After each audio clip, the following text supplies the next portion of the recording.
here with a card to share with you that features some Simon Says Stamp exclusive products. Now I'm also going to be using, in particular, the Simon Says Stamp Green Apple Dye Ink. And the reason I'm choosing that is because it is very close to the Pantone color of the year for 2017, which is Greenery. Now, for those of you that aren't familiar with Pantone, Pantone is basically the world authority in color, and they provide a lot of color systems and the technology for the selection and accurate communication of color across a variety of different industries. So Pantone always chooses a new color every year to be the color of that particular year. So in the case of last year, it was Rose Quartz and Serenity. 2015, it was Marsala, and so on and so forth. And the color of the year is a symbolic color selection. So when Pantone chooses a color to symbolize that particular year, they're using it to express a mood or a color snapshot of what they're seeing taking place around the world. And the reason they've chosen greenery is because it symbolizes not only nature, but it's also a symbolic of new beginnings. So I think that's a really fun aspect of their colors of the year, that it kind of has a really neat symbol to it, and it means something. It's not just a selected color. So I'm going to be using the Green Apple ink in conjunction with the Tropical Leaves and Wild Beauty stamp sets. I'm not going to be using any of the dyes for these sets, but I am going to be using all the stamps. Here's a look at the Green Apple ink. It's a nice rich green color, and I really love this one. Simon has a great selection of green inks, and Green Apple is one that I reach for all the time. So I want to do some stamp layering with these images because these sets are very simple stamp layering sets. So they have a couple of images that you can use to layer together to create a more interesting image. So I'm starting off with the Green Apple ink and this leaf from the Tropical Leaves set. Now I'm going to go ahead and stamp the base layer of a flower that's from Wild Beauty, and I'm going to stamp all the base layers first. Now the reason I'm doing this is because I'm going to be doing stamp layering with heat embossing. And the reason I'm doing the heat embossing is because that allows me to get the look of a layered image without having to use a lot of inks. So I can use just a few inks that I use for the base colors of all these images, and then I can go ahead and use the heat embossing to be the second layer, the darker layer that goes on top, because when you heat emboss, it creates a darker effect underneath of that heat embossed image. So I'm going to go ahead and continue filling the background of this card base. I'm using a variety of colors. I've got hydrangea, lemon zing, I believe this one was mint, and I also did use some spring rain for the largest images. For some of the smaller images, I used the new orange slush ink, which was just released this past month. And I'm also bringing in a little bit of hollyhock for some pink. So once I've finished going ahead and adding in all of my images to fill up this background, I'm going to go ahead and take some embossing ink. This is Simon Says Stamp Clear Embossing Ink.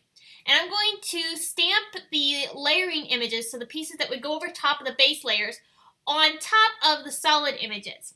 And as I do this, I'm able to stamp and create that really nice darker color on top, because it's a watermark ink, so it's going to create a very subtle effect. And I can go ahead and add some embossing powder onto these stamped images. Now you don't have to add the embossing powder, but I think it intensifies the look, and that's what I wanted to be able to achieve here. So I'm going to go ahead and heat emboss every single layer that goes on top of these images with the clear embossing ink and the clear embossing powder. Both are from Simon Says Stamp. Now all of this stamping is done on an A2 size card from Nina Solar White cardstock. So this is going to be somewhat of a one-layer card. I want to add some sparkles, so I'm going to take some Frost Shimmer Spritz from Sukaneko, and I'm going to go ahead and spritz this really well to create a really nice shimmery effect. I went ahead and dried this with my heat gun, but you don't have to. You could go ahead and let it air dry, but I was impatient, so I wanted to go ahead and get it heat set so that way I could move on to creating the rest of my card. Now I'm going to take the Painted Friend die from Simon Says Stamp, and I'm going to line this up in the top middle area of the card. I'm lining this up on my Big Shot magnetic platform. That's just going to help hold the die in place as I run this through my machine.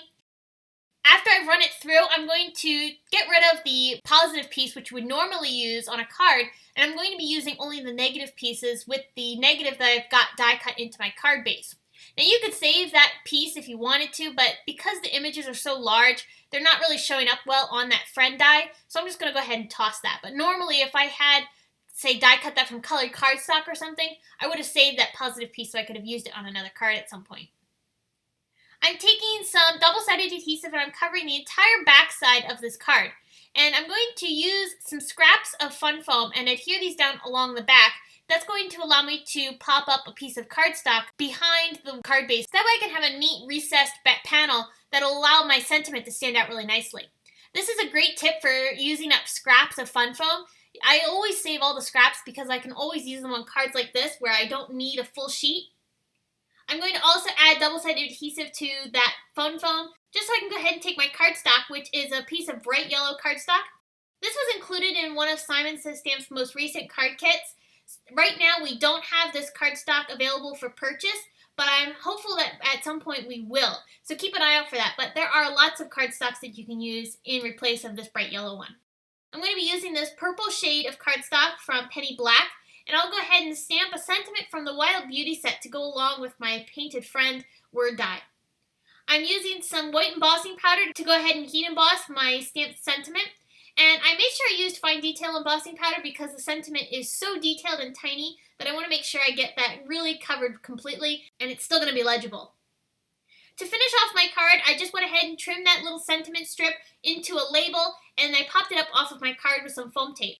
And then I also added a few Peridot Mist sequins from Pretty Pink Posh in both the 4mm and 6mm size, and I glued those down with some glossy accents. So that's going to finish up my card for today. I hope this has inspired you to create some really fun, beautiful cards featuring the Pantone green color. If you are interested in any of the supplies used, I have them all listed below in the video description, or you can find more details on the blog, which is also linked in the video description as well. Thanks so much for watching this video. Please give it a big thumbs up and subscribe to this channel for more inspiration. Thanks so much for watching. I will see you again soon. Bye!